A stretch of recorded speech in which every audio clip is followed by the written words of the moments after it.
The impact of America's extraordinary military action in Venezuela is hard to overstate. The seizure of a foreign president in his own capital and then flying him in handcuffs to a New York City prison has truly rocked the world.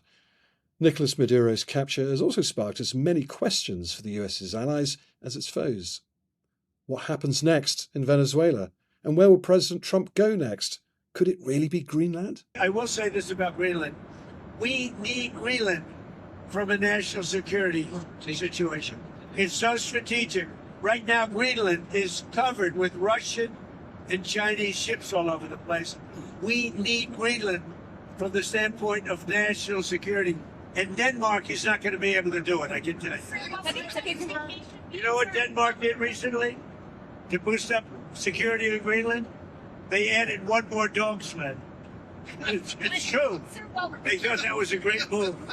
The retired US General Jack Keane knows Trump's mind well and speaks to him regularly. We had a truly fascinating conversation. Don't for a minute think the United States has ever seriously thought about taking physical control of Greenland by military means. I'm Tom. Patrick is still in foreign climes, but this week we can still say welcome to a different general and the journalist.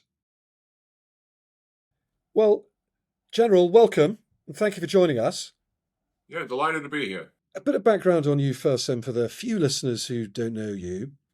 You joined the US Army as a young paratrooper and rose to the rank of 4-star general and Vice Chief of Staff of the US Army.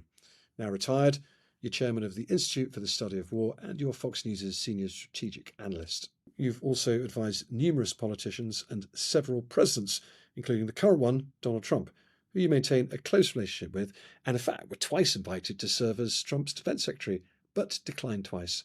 You didn't fancy a career in politics then? Oh, no, I have no interest in it whatsoever. I actually have some pretty strong feelings. I think people who serve their life in the military should refrain from getting into national politics. We spent so much of our life being independent of it. I don't think we bring all that much to the table, to be frank, as part of the political class. But those are my personal feelings.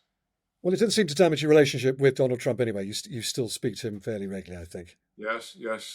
We do have a good, solid relationship and maintained it ever since I did decline the office due to personal reasons, but he asked me to take him around the world a little bit. This was right after his election back in 2016.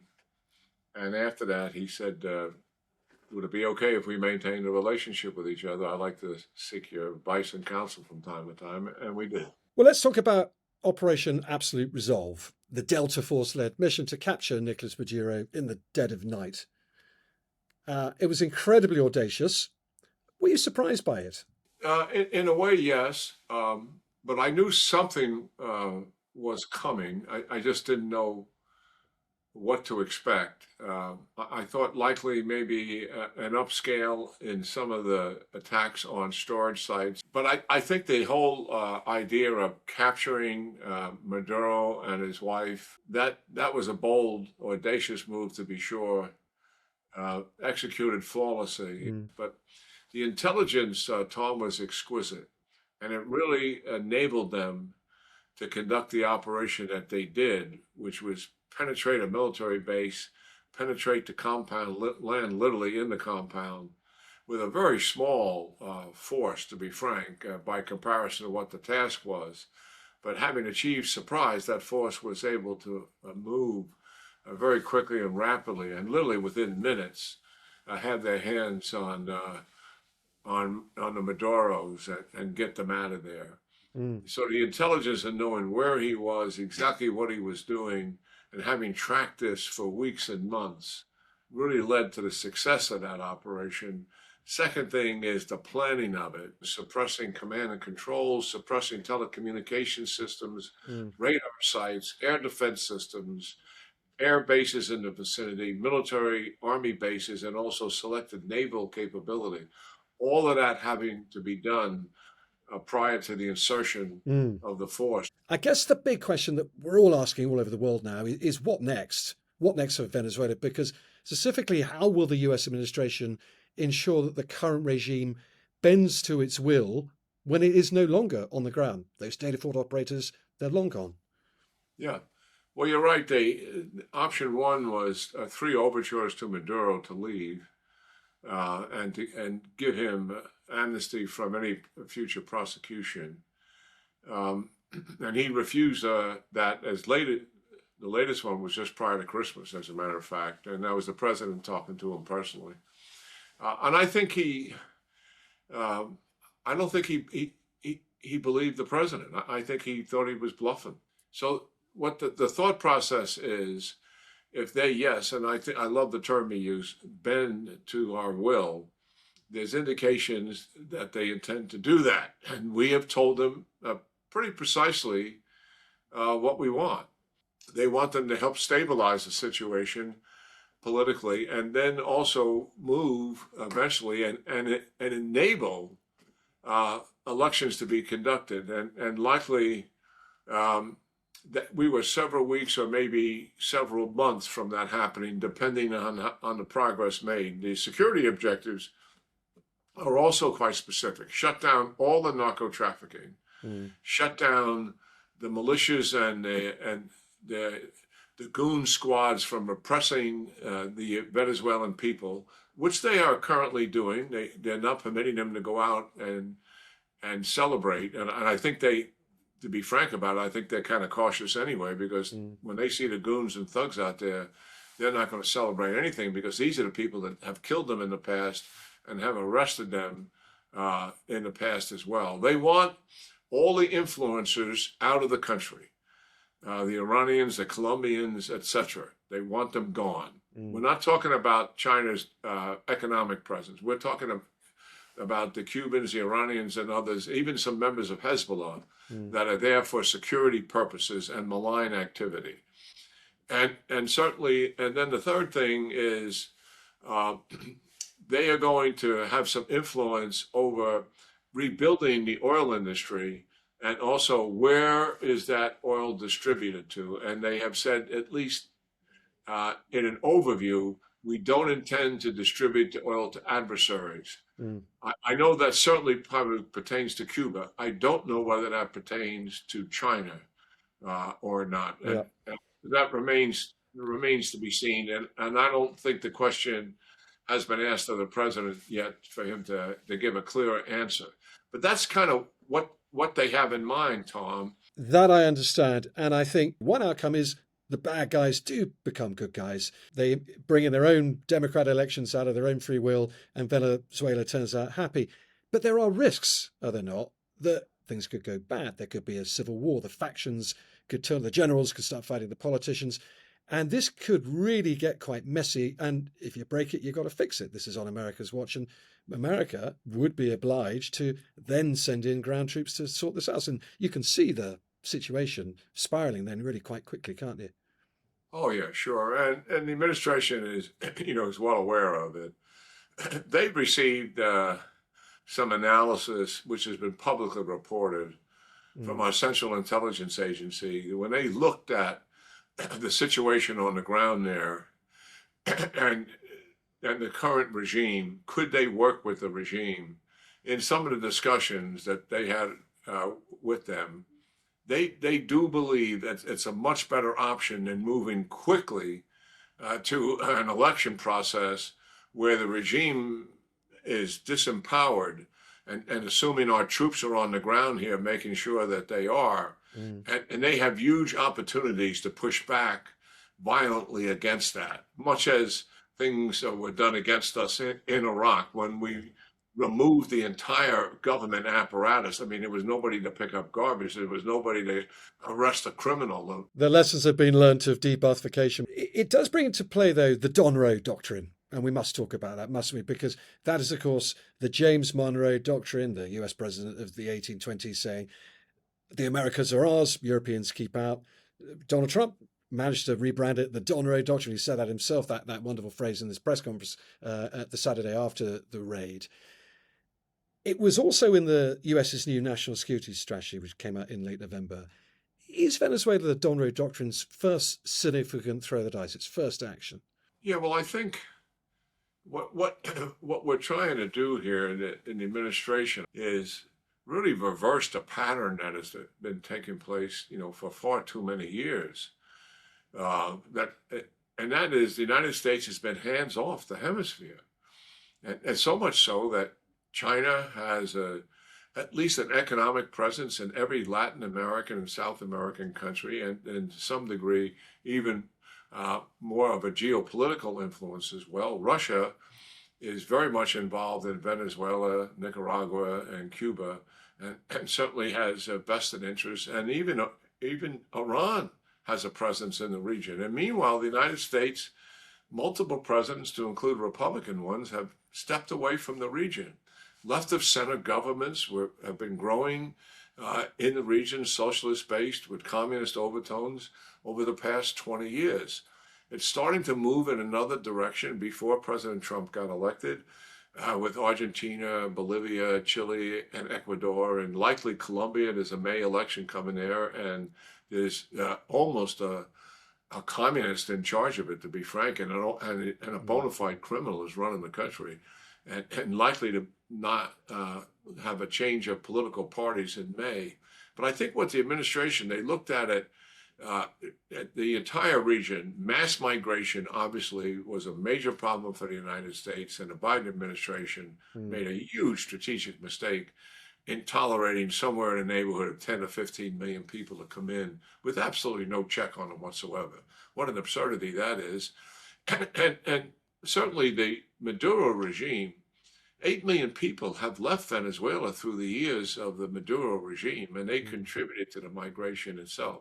And then we were pretty much hands off narco-trafficking, fentanyl, and the rest of it. I mean, people would be surprised to know that in 1 year, 2 years ago in the United States, over 100,000 American citizens died of fentanyl overdose, just that drug alone. And it crossed the socioeconomic pattern of the United States. I mean, these were not people who were impoverished and who are struggling to meet the survival level of life and were looking for a drug as an escape. This crossed middle class and upper middle class and people at the lower end of the spectrum as well. And most people in the United States revolted about that. I mean, in their minds, said, what are we doing here? Why are we letting this happen? So this is trying to reverse the geopolitics of the area. And I do think this act alone will have some real implications into the fact that the United States is taking an interest in the region. Certainly the emphasis now is on the military aspect of what took place. But that was even though it involved a scale of an operation, it was a surgical operation with a limited use of force. What we're really about here is connecting more to the region, geopolitically and economically, and certainly stopping as much narco-trafficking and fentanyl use as we possibly can that's poisoning the United States. So I see this as a positive step in the right direction. Now, the concerns that many of us have about emphasizing on the Western Hemisphere, does that mean we're going to sacrifice China, which is our major adversarial threat, with huge military capability, a powerful economy, and a high-tech country at that as well, a formidable opponent, an adversary that we haven't had. The Soviet Union doesn't rise to the degree of threat that China presents, but the Middle East and Europe are vital interest areas to the United States. And in my mind, we cannot sacrifice the stability in those regions with our allies and partners in both of those regions because of the Western Hemisphere. Can we try to do all of this? So the US mustn't be Western Hemisphere centric only. Great, get more control of the Western Hemisphere, although some might call that imperialism. You're saying it's more control, but don't forget the other hemispheres while you're doing it. I think we're going to have to, I think that the Western Hemisphere can be managed on a limited basis. Obviously, we've got major involvement in trying to stop Russia in Ukraine. And we are not finished in the Middle East by anybody's stretch of the imagination here. We have major issues with Iran and with Gaza and Hezbollah to finish things off there. But there's a potential. I don't want to be too Pollyannish here, but there is a potential here with a very weakened Iran, politically, economically, and militarily, there really is an opportunity here for a bit of a paradigm shift into a new Middle East. With Mm. 44, now closing on 45 years with Iranian influence, and that is beginning to take a back seat. And that is a very good thing. Enter Arab nations and recognition of Israel and normalization. And that possibility is going to change the Middle East. And it's on the horizon. We have work to get there for sure. Yeah. And so I'm saying we can't put some people are overreacting to this and saying the United States now, job one is the Western Hemisphere. It's our backyard, and we're going to put all our eggs in that basket and make sure it works. That's not going to be the case. The administration is very much aware that those other three areas are vital interest areas. And listen, it is a challenge. I was on a congressional commission for 2 years. We believe the greatest threat facing the United States since World War II is Russia, China, Iran, and North Korea. And the fact that they're operating in those three vital interest areas, and if they work together in those areas, and if conflict broke out at the same time, we would be very challenged. So it's potentially a pushback against China. The other way of looking at it is, well, actually, this might embolden China to think, well, if the Americans are going to do what Earth they want to do in their own backyard, in their hemisphere, that gives us a green light to do whatever we want to do in our hemisphere. Yeah, I've heard those comments. I think, frankly, that they're pretty specious. President Xi, we've done our homework on Xi, and he's got a plan, and he's not going to be inspired by the United States capturing Maduro and extracting him from Venezuela. I mean, let's face what the facts are. I mean, it's a democratic country in Taiwan, and so is Ukraine. And Russia invaded a democratic country, and China certainly is threatening to do much the same and absolutely committed to take them by force if necessary. I think both of those things are very different than what we have done here. Yeah. And I don't think Trump's decision here is going to inspire them, one, to do it sooner, or two, to actually make their commitment to do it any stronger than what it already is. You know the argument, though, don't you? There's a big debate about how legal this was or not. Let's not rehearse that now. That's for others. But the argument played against this is the world order in itself, one that, you know, you've served and fought for 37 years in uniform to uphold. That is already crumbling. That's already in grave danger. The rule books are being thrown out the window. Anything that the United States does to weaken that world order and to trash those world rules will only help the despots. They'll help the Xis and they'll help the Putins. You think we're weakening the world order by deposing a dictator who's killed thousands of his own people and has infected the security of the United States through narco-trafficking, somebody that we indicted 5 years ago in our own court system? And by doing something like that, that's weakening. I couldn't disagree with you more, Tom. Not my point. I'm a mere journalist putting the points of others there, but that's the criticism, isn't it? Well, you're saying it and I'm disagreeing with it. Well, let's talk about what might come next then, because Venezuela is not the only thing on Donald Trump's radar. Cuba, he's talked about, Mexico, Colombia.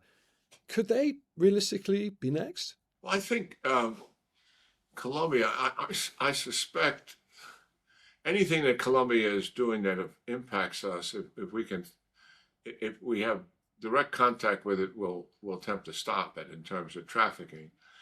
And that's been there for some time. But I think the political change that's likely to take place in a few months will begin to solve this problem. When it comes to Cuba, I suspect we're going to cut off Cuba's oil, which is their main source of sustainment in Cuba, from Venezuela. And Venezuela has been propping up the Cuban regime. The funding and support they receive from Russia has dried up rather considerably because of the war that Russia is prosecuting in Ukraine. And I think the administration is suspecting that Cuba may indeed collapse economically, which would force some kind of a regime change. So I think with Cuba, cutting off the oil would be a likely option here from Venezuela, and then wait and see.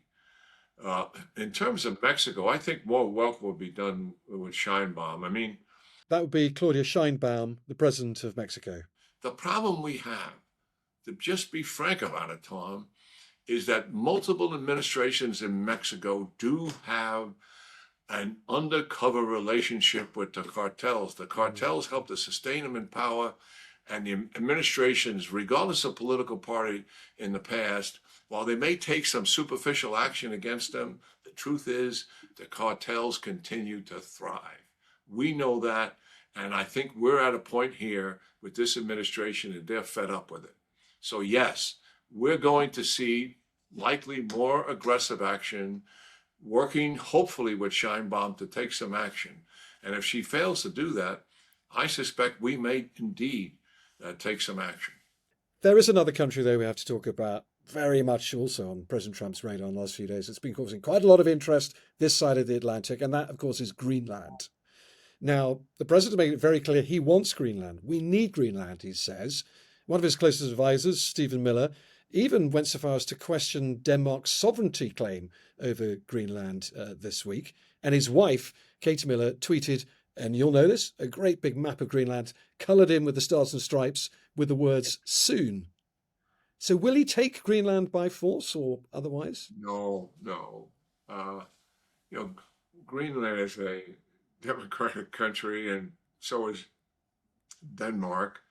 And certainly the United States is not going to seize and take control of another country. We don't take control of other countries. We don't have a history of doing it, as you know. If we fight somebody, we try to get them back on their feet again at the end of the war, and that's fairly generous and somewhat unprecedented of other countries. I mean, the Danes don't think so. The Danes are a bit worried, so much so their prime minister's put out a big, serious statement. So is Keir Starmer, our prime minister. So is President Macron. They are taking Donald Trump seriously. The way the president and the men around him and men and women around him go about doing business here. I mean, this is intimidation. This is somewhat threatening to eventually make a deal. He wants to make a deal. And I think what it could lead to is some kind of security arrangement between the United States and Greenland. And I don't know if Denmark would have to participate in that. They probably think they should. Whether Greenland wants to do that on their own remains to be seen. But I think that's sort of much more realistic end state. I do believe there is some intimidation going on here. But I don't for a minute think the United States has ever seriously thought about taking physical control of Greenland by military means.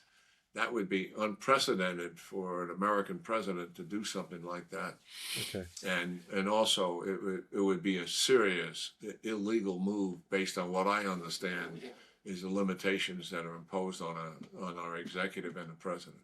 Well, I think that might reassure the Greenlanders and certainly the Danes. But you talk about doing a deal for a security relationship. I mean, General, you know as well as I do, there is one. It's called NATO. It works pretty well. Denmark's a member. The United States even has a base in northern Greenland as part of the NATO relationship. So why all this saber rattling and aggressive talk and intimidation, as you say, when the deal's there? It's the way of doing business, it's likely not going to change, and it's the way it is. But I really do think, listen, Greenland is in our national interest from a security perspective, given what's happening in the Arctic Ocean and global warming and the navigation routes that are being opened up that are going to be used much more so. And the truth is, Russia's ownership of a lot of that area up there with natural resources, former military bases that they closed and they're opening up again, and in China. And anybody just take a look at a global map and see how much the access changes if you move in east and west and back and forth from the east to the west, from the United States to Russia, China, etc. It is pretty dramatic. So yes, it's in our national security interest, and I think we'll eventually work some kind of a deal out to get there. The means certainly are questionable in going forward here, and the rhetoric is somewhat uncalled for, I think.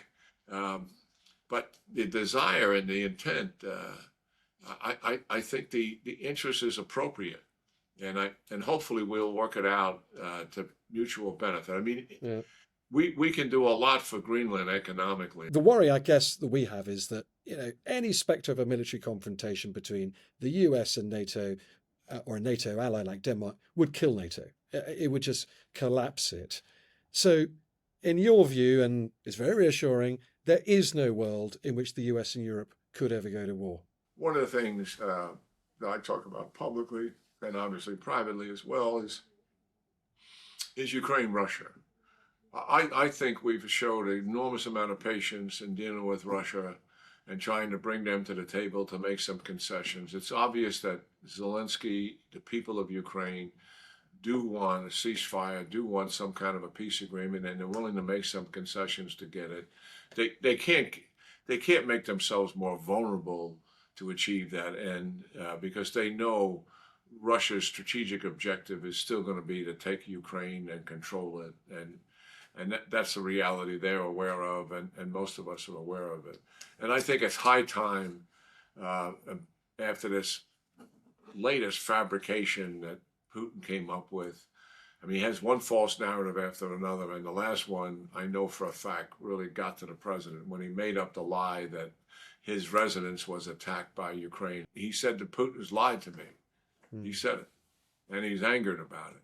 So I think, we've given Putin a lot of rope here, and it's time to put some. I know there's meetings going on in Paris now with Ukraine and the European nations, and if we can make a deal, that's fine. But if we're not going to make a deal, then I think max military and max economic pressure on Putin once and for all, and we got to take the gloves off. And I think we should have done that sooner rather than later.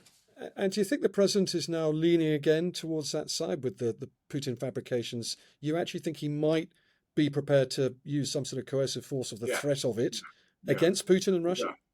Yeah. I think if this doesn't work out this time, that we're going to see a different application towards Putin.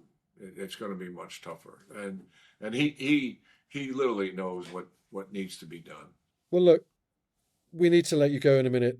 I'm really keen, though, to get your general reflections. I just wonder whether you think the America of your career, of your military career, is still the same America as it is today. It feels different over here. I mean, can the world count on America to stand up and fight for the right things, fight for values, fight for stability and security in the world? Yeah, you betcha. We're still going to be there. Well, that's the great worry. We wonder whether you still care. Yeah, I think we care, not just a little bit, but we care a lot. Look, thank you so much for your time. It's such interesting listening. But listen, Tom, I enjoyed our discussions before, and I enjoyed it today too. Okay.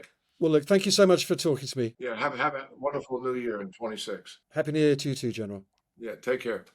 That is all for this week. Patrick will be back next week, but we really want to say a massive thank you for all your emails for our Christmas episode. We got through as many as we could. Please do keep them coming there. They're so useful and helpful. The email address is generalandjournalist@thetimes.co.uk. That's generalandjournalist@thetimes.co.uk. And next week, we'll also have the result of our Christmas poll. Which really is the greatest war movie of all time? Patrick's Where Eagles Dare, or my choice, A Bridge Too Far? Because we do have a winner. Goodbye for now.